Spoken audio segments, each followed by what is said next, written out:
सबसे पहले सवाल को समझते हैं। सवाल क्या है? एक बिंदु ए जिसका निर्देशांक -2 और +2 है तथा एक बिंदु बी 2, 8 इसको 4 बराबर भागों में इस रेखाखंड को बांट रहा है, तो वो तीनों बिंदु का निर्देशांक ज्ञात करना है। तो फोटो से देखते हैं कि वो किस प्रकार का बिंदु है जिसका निर्देशांक निकालना है। सबसे पहले आप ए बी 2 बिंदु और एक का निर्देशांक -2 + 2 और एक का निर्देशांक 2 + 8, इसको मैं अगर 4 बराबर भागों में बांटूं, एक यहाँ ले लेते हैं, एक यहाँ और एक यहाँ, ये 4 बराबर भागों में बट गया। तो इन तीनों बिंदुओं का निर्देशांक हम लोगों को निकालना है। तो बड़ी बड़ी से सबको अलग अलग फ़ोटो बनाकर हम लोग काम करेंगे, इससे ज़्यादा समझ में आएगा। तो ये हो गया -2 + 2 और ये बी बिंदु हो गया 2 + 8, इसका निर्देशांक x1 y1, इसका निर्देशांक है x2 y2 मान लीजिए। अब हम लोग क्या करते हैं, ये पहला जो बिंदु P, अगर मैं यहाँ पर m और n की बात करूँ, अनुपात की बात करूँ, तो ये एक भाग है, n पूरा जो है कि 3 भाग में हो जाएगा। तो 1:3 में P बिंदु AB को विभाजित कर रही है, काट रही है। तो इस P बिंदु का निर्देशांक हम लोग विभाजन सूत्र से अंतः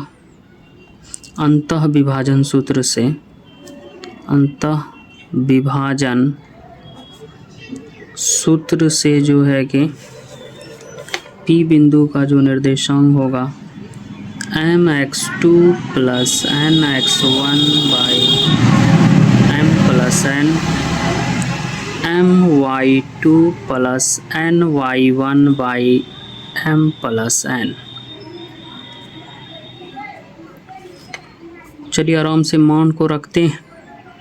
m की वैल्यू 1 है, x2 की वैल्यू 2 है, n की वैल्यू 3 है, x1 की वैल्यू -2 है, y1 + 3, फिर 1 की वैल्यू m की वैल्यू 1, y2 की वैल्यू 8, n की वैल्यू n3 है, y1 2 1 + 3। तो अब देखिए यहाँ +2 और यह -6, +2 -6 जो है कि मिलके -4 देगा, नीचे में +4 है। अब यहाँ +8 + 6, तो 8 × 14, 14 बट्टा हो जाएगा 4, तो 4/4 हो जाएगा आपका -1, 14/4 जो है कि हो जाएगा आपका 7/2। तो यहाँ पर एक बिंदु का निर्देशांक हमारा निकल चुका है। अब चलते हैं Q बिंदु की ओर। तो दिख रहा है कि वो मध्य में है, बिल्कुल AB रेखाखंड के बीचों बीच है। तो इसका मतलब है मध्य बिंदु सूत्र लगाया जाएगा यहाँ पर। चलिए फिर से फ़ोटो को बनाते हैं हम लोग। -2 + 2, ये बिंदु है हमारा +2 + 8, इसको कर लेते हैं x1 y1, इसको कर लेते हैं x2 y2। मध्य बिल्कुल बीचों बीच जो है कि हमारा Q बिंदु है, इसका निर्देशांक निकालना है। जो है कि अब मध्य बिंदु सूत्र लगाएंगे। अब मध्य बिंदु सूत्र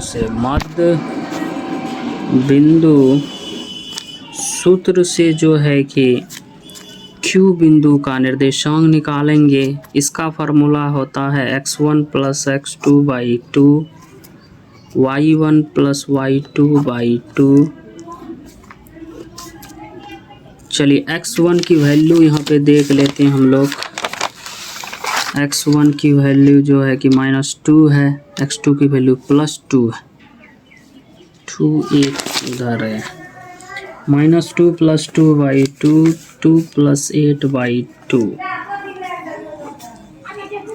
तो ये तो भाई साहब हो गया 0, ये 8 2 10/2 जो है कि हो गया 5। इस तरह से Q बिंदु का भी निर्देशांक निकल गया। अब हम लोग चलते हैं R बिंदु की ओर। फिर से फोटो को बनाते हैं। फोटो को बनाते हैं। ये बिंदु हमारा A है, ये बिंदु हमारा B है। इस बिंदु का निर्देशांक जो है कि -2 + 2 है, +2 + 8 है। तो अब ये हमारा जो R है वो यहाँ पर है। इस बार चेंज हमारा M और N हो जाएगा। M की वैल्यू 3 हो जाएगी, N की वैल्यू 1 हो जाएगी। इस R बिंदु का निर्देशांक निकालना है हम लोग को। तो अंतःविभाजन सूत्र से जो है कि R का निर्देशांक, अब इसको x1 y1 भी डिनोट कर दीजिए, इसको x2 y2 भी डिनोट कर दीजिए। ठीक है, तो फार्मूला तो आपका विभाजन सूत्र है mx2 + nx1/m + n। ठीक है, इधर n को इधर लेते हैं और m को इधर ले लेते हैं। उसके बाद my2 + ny1 my2 + ny1 m + n। तो m की वैल्यू 3 है। उसके बाद x2 की वैल्यू 2 है, n की वैल्यू 1, x1 की वैल्यू -2/3 + 1, m की वैल्यू है 3, y2 की वैल्यू 8, n की वैल्यू 1, y1 की वैल्यू 2/3 + 1। तो यहाँ पर 3 दूनी 6 है, इधर से आया -2/4, 24 + 2/4।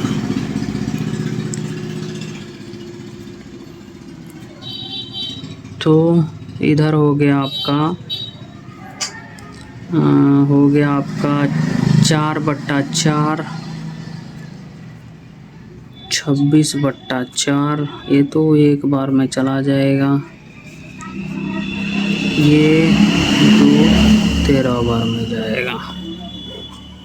तो इस तरीके से ये हो गया इसका बिंदु का निर्देशांक, 1 और 13/2 हो गया।